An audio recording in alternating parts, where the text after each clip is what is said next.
I want to read you this same scripture in two different translations, and I just want to say this. If you don't find joy when you read the Bible, like you're doing it wrong, okay?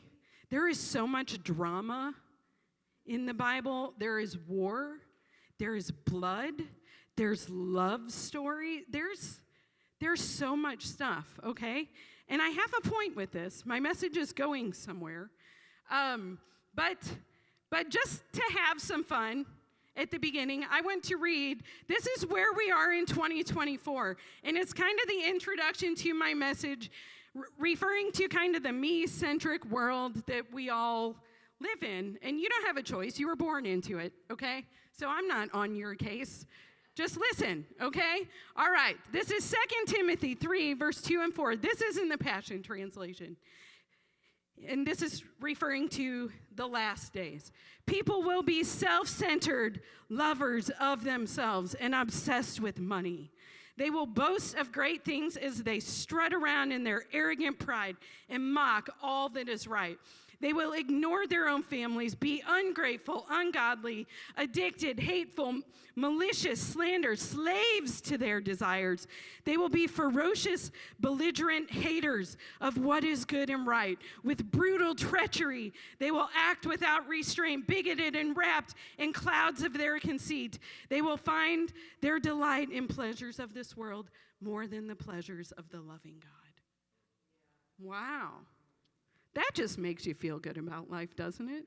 I just started laughing when I read it.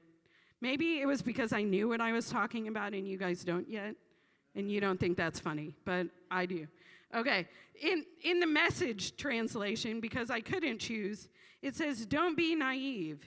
There are difficult times ahead. As the end approaches, people are going to be self-absorbed, money-hungry, self-promoting, stuck-up, profane, contemptuous appearance, crude, coarse, dog-eat-dog, unbending slanderers, impulsively wild, savage, cynical, treacherous, ruthless, bloated windbags, addicted to lust and allergic to God. They'll make a show of religion, but behind the scenes, they're animals. Stay clear of these people. Look at the person next to you and say, don't be a bloated windbag. We good? Everyone in here is good. No bloated windbags in the room? Okay. All right. What in the world does this have to do with the life of Joseph? This is the New Testament, the end times. Joseph is in the Old Testament. I'm about to tell you. Here is the secret to my message from the get-go, so you know where I'm trying to get. If I make God's dreams my priority, then he's going to take care of all of my dreams and make them his. Okay, that's where I'm going. So if you have your Bible, open up to Genesis chapter 39. And I have verse 2, verse 6, 21, and 23. I'm just going to go through them all, guys, back there, like one after another, so you know.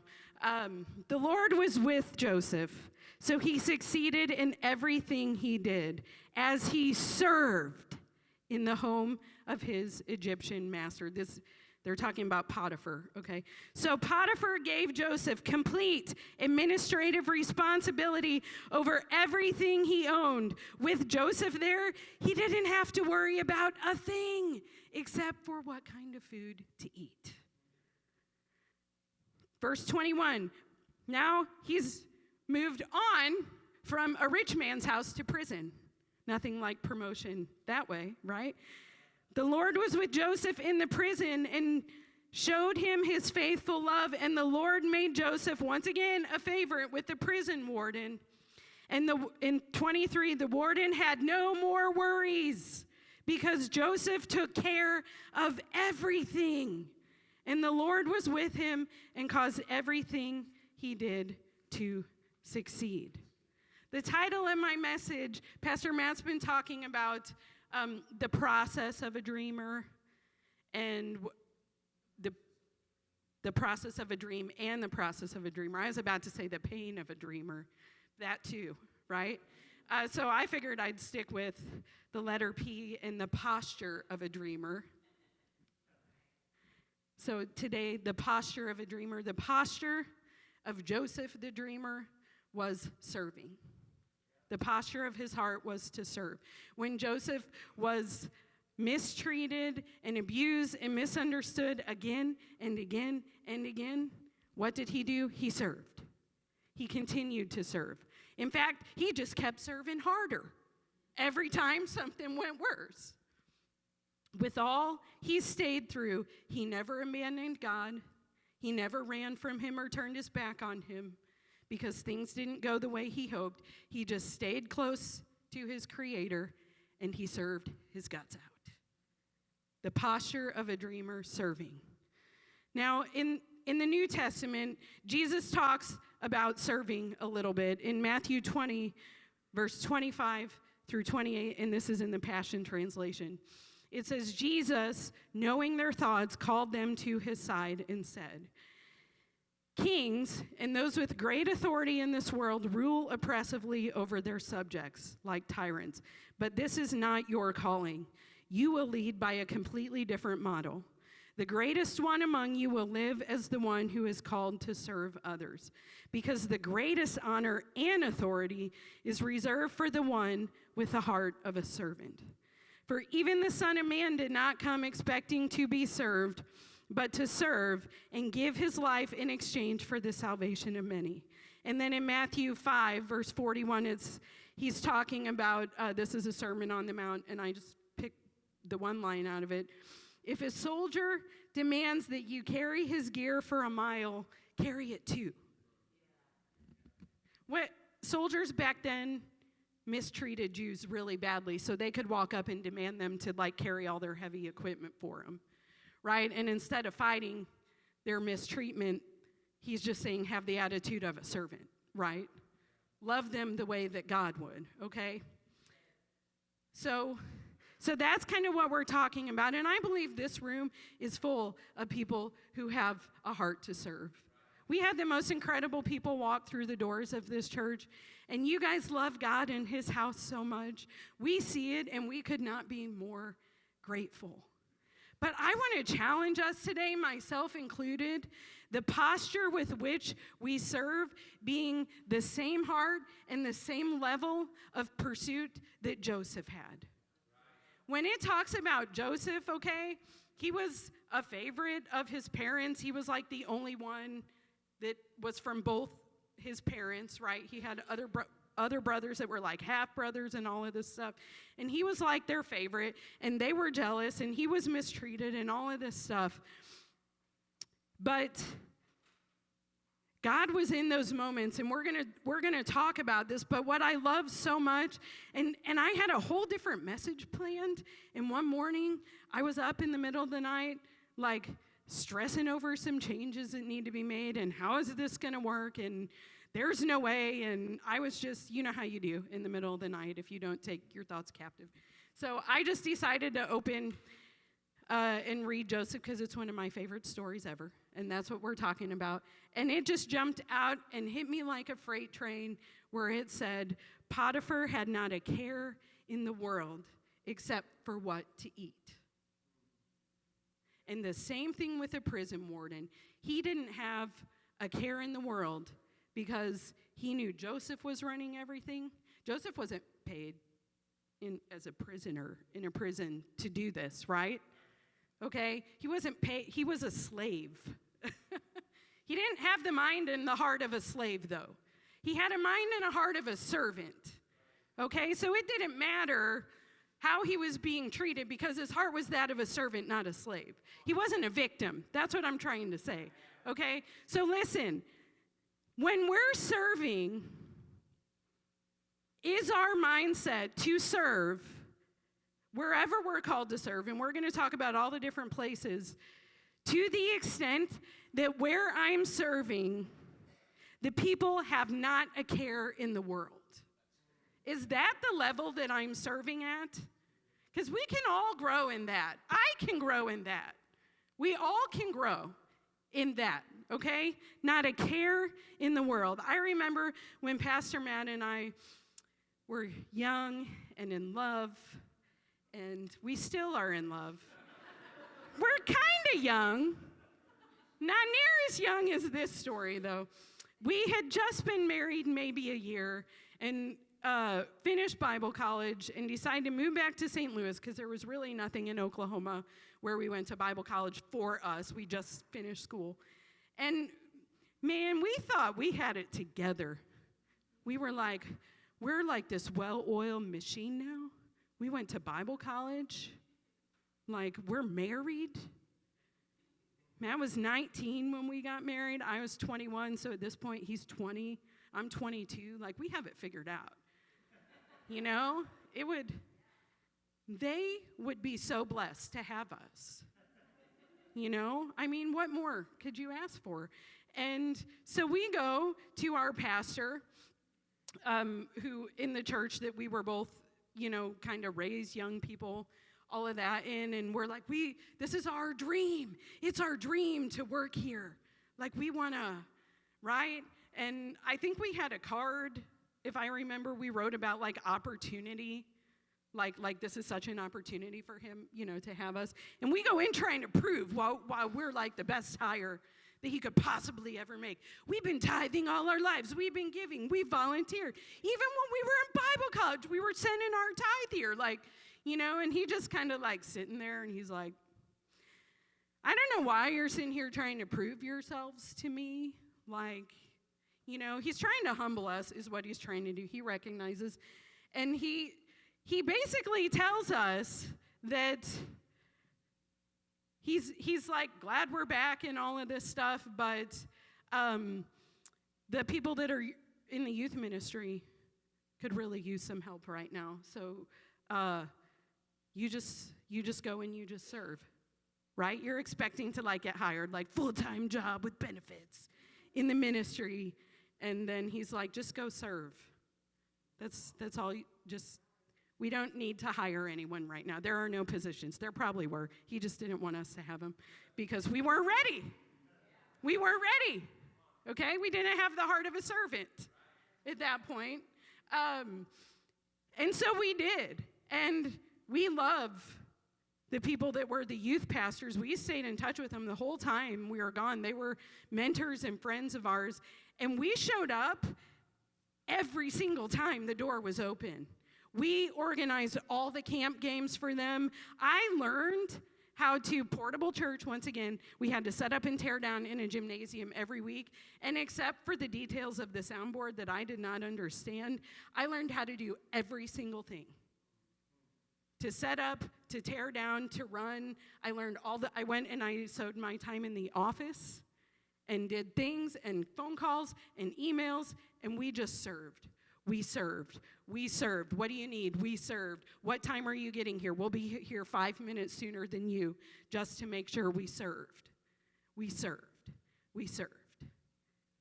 And a little over a year later, they wanted to start a new ministry where young adults who felt a call of God on their life, and so we were hired to start a young adults internship program at the church.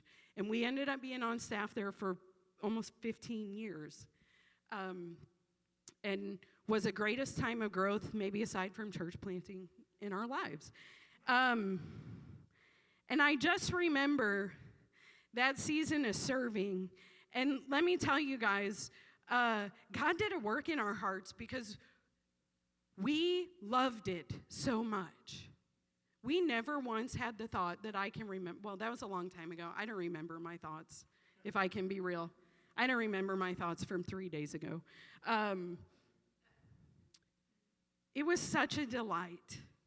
It was such a delight to come alongside someone and lift their load in such a way that they had not a care in the world.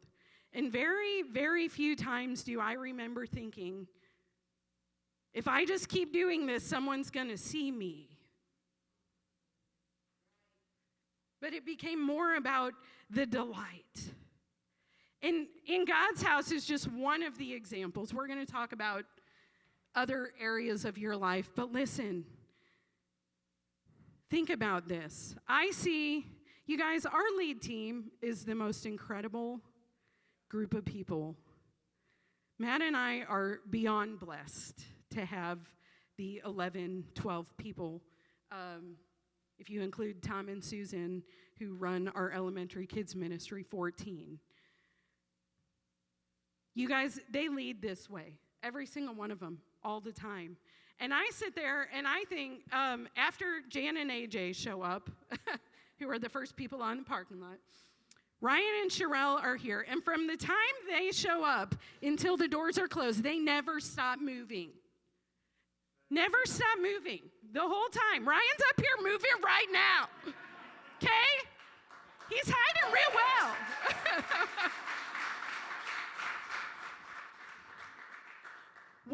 What if the teams that they led served in such a way that they didn't have a care in the world? What if when Sherelle pulls up on the parking lot, there's already someone out there picking up the trash so she don't have to? What if Ryan and the 6 departments that he runs currently on a Sunday morning, he does. He shows up, he turns all the lights on, he hooks all of this stuff up, and then he runs sound check, and then he goes and he does quality control to make sure everything looks the way it does in the lobby, the way it's supposed to feel, and then when all of that's over, he sits back there. I don't remember the last time Ryan just sat in a service. He sits back there and takes notes and sets a great example. And then when service is all over, they go and they run next steps. And then they tear it all down and they come out and there's still tear down going on. So they jump in and they tear down. And they're the last ones off the parking lot to leave. What if on the teams that we served, and that's just one example, the same thing could apply to the worship team. The same thing could apply to hospitality and all of that. The same thing could apply to our children's ministry. The same thing could apply to our outreach, to all the things, okay? What if we all got a hold of the concept that we served in such a way that the places we were serving, they had not a care in the world except to show up and lead and love people, right?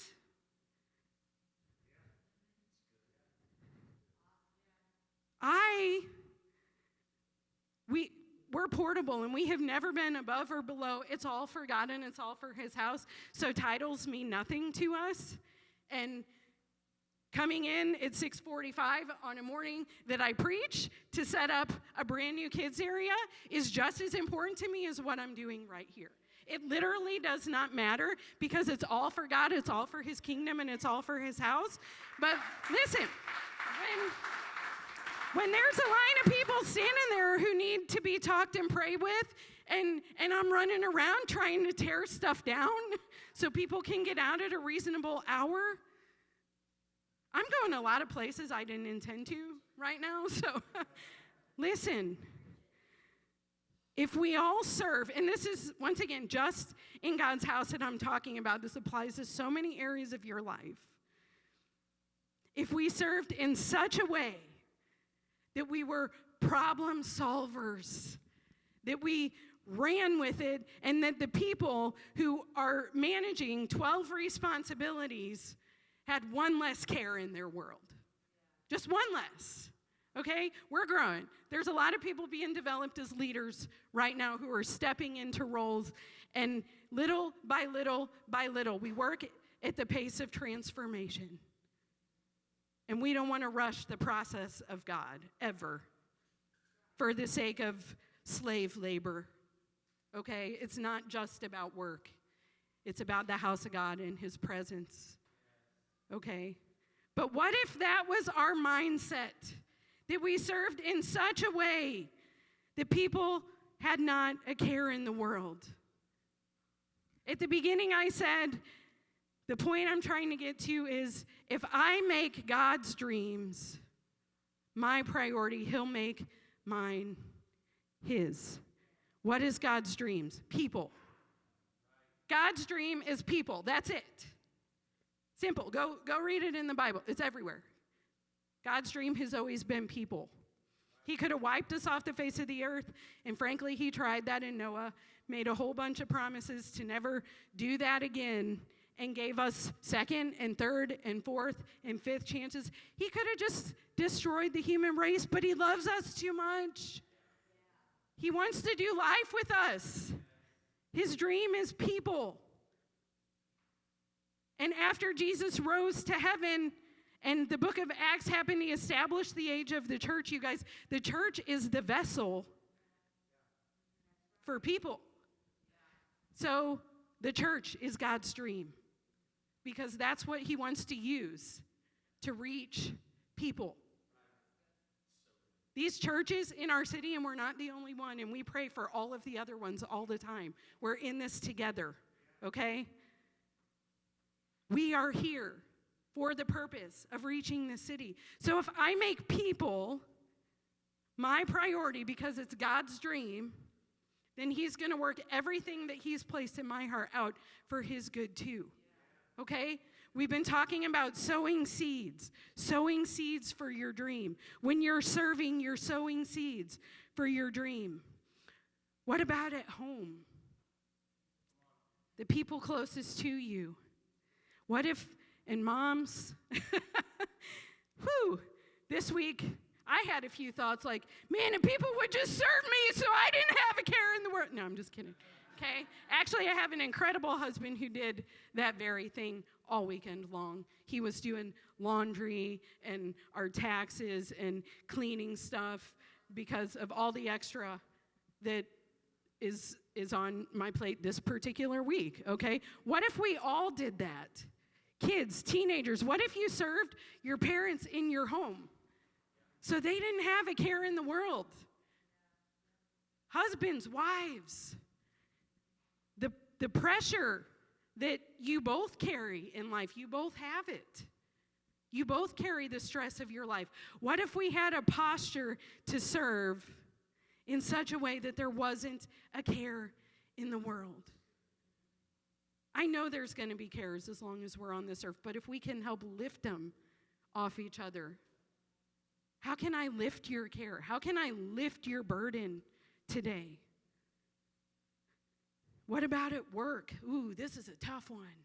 If you knew my boss, not me, I have an incredible boss.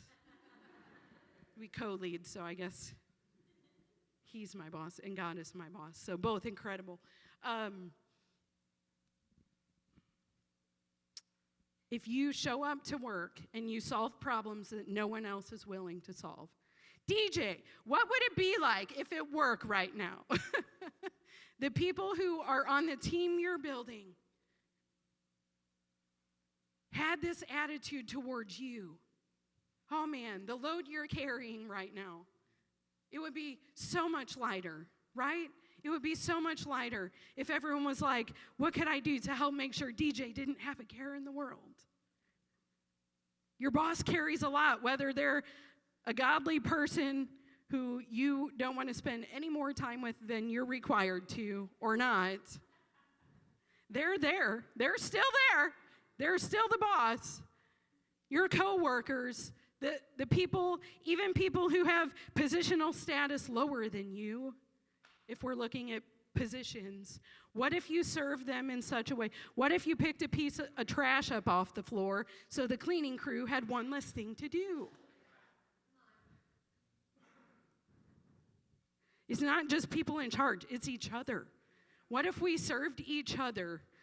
Well, but I am a greeter, and that's my job, but you notice there's a whole bunch of people running around trying to finish setting something up with the kids area, right?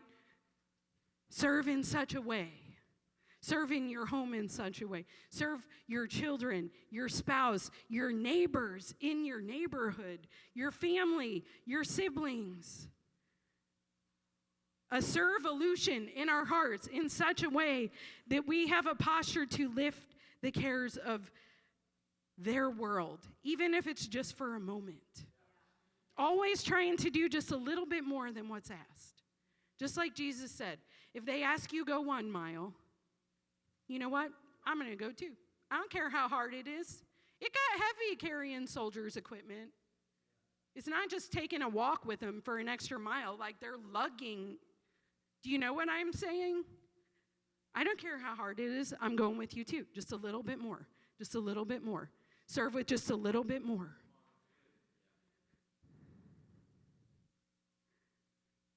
And this is what I love about Joseph.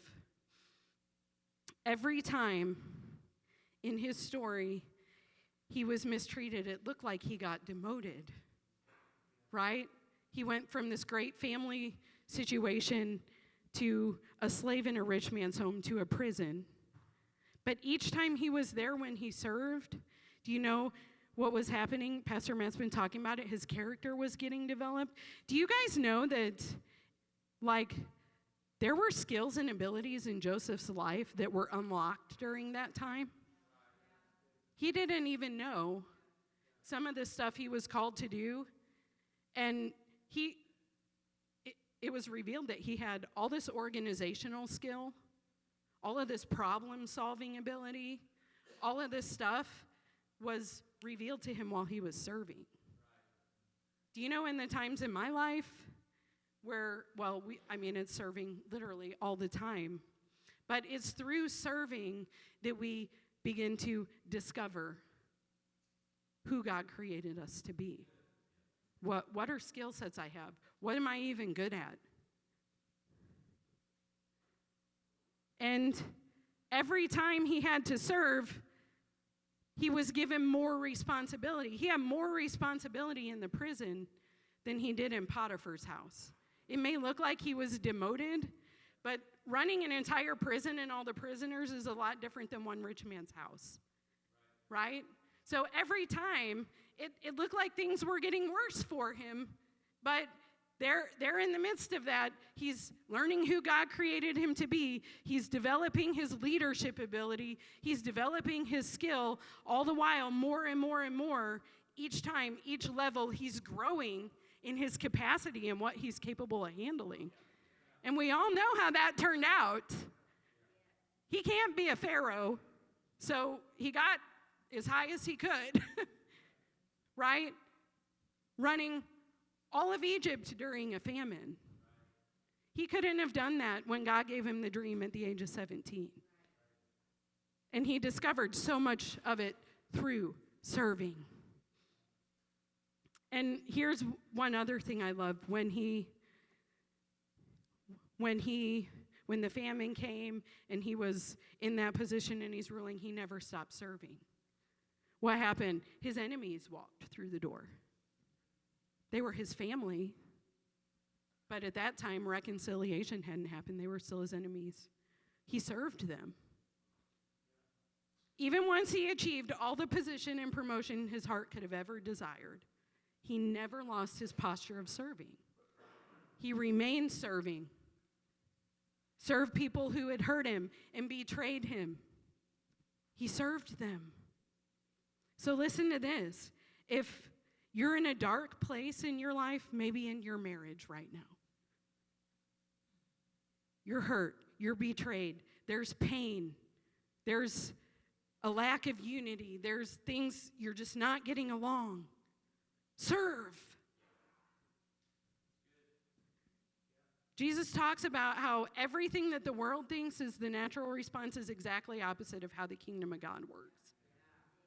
So if you think something's owed to you, what should your response be? Serve. Do you see what I'm saying? If you need healing in a relationship, and I know it ain't easy, guys. I'm sitting here thinking about all the times I've been upset or angry. The last thing I want to do is something nice for that person. But that's just our pride talking. We have to humble ourselves. If your work is in a dark place, serve your way out of it. If you have a need in your life. I also remember a time where Levi was born, Lacey was not yet, and we were trying to build a house. And I was a nanny for someone, and kind of out of nowhere was blindsided, lost my job. And we were right in the middle of building our house. And the bank does not like that. If you don't know, you can't change your income much in that process unless it's for the better. So I had 2 weeks to prove that I had the same amount of income or more without having to stop the process of our house. And it was a week of prayer and fasting at church, and I needed a job. And I just went and I sowed my time prayer and fasting as much as I could, and then I just stayed there and served. I just found people to help, sowing seeds for needs in my life. I have this need. So what am I going to do? Well, I'm going to make something happen for someone else. And then believe that God's kingdom is true if I delight myself in him and what's his dream first, then he'll take care of every other need in my life. And of course, his timing, he's never early, for sure. It feels like he's late sometimes. On the last day, like at 4 or 5 in the afternoon, end of business hours of the end of the second week, I get a phone call from someone who, for about 4 or 5 months, they had a child care situation and they needed a nanny. And so I was able to do that the entire time until our house was built, and then moved on to whatever the next season of life or job. I think that's when I got a job at the church. I don't remember. Anyway,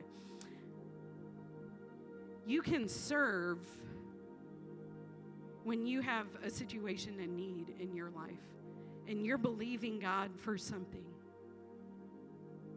It's biblical, and I'm not talking about a slot machine like type of thing where, well, I'm going to put my serving coin in and God's going to dump the jackpot on me.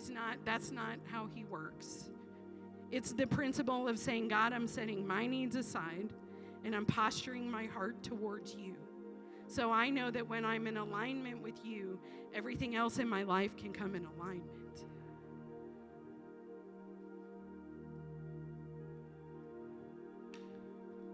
So to close, I just want to say this. It's kind of a recap. There's a slide with like 3 points. Maybe you put it up there already when I was talking. I'm not sure. Through serving, the first thing is we become more like God and we reflect the heart of God to others. That's the first thing that's accomplished in serving. The second thing when we're serving is we're sowing seed for our dreams. And the third thing that happens when we're serving is we're discovering and developing character and skill in our life for the plans that God has for us. If you would bow your head and close your eyes for a second.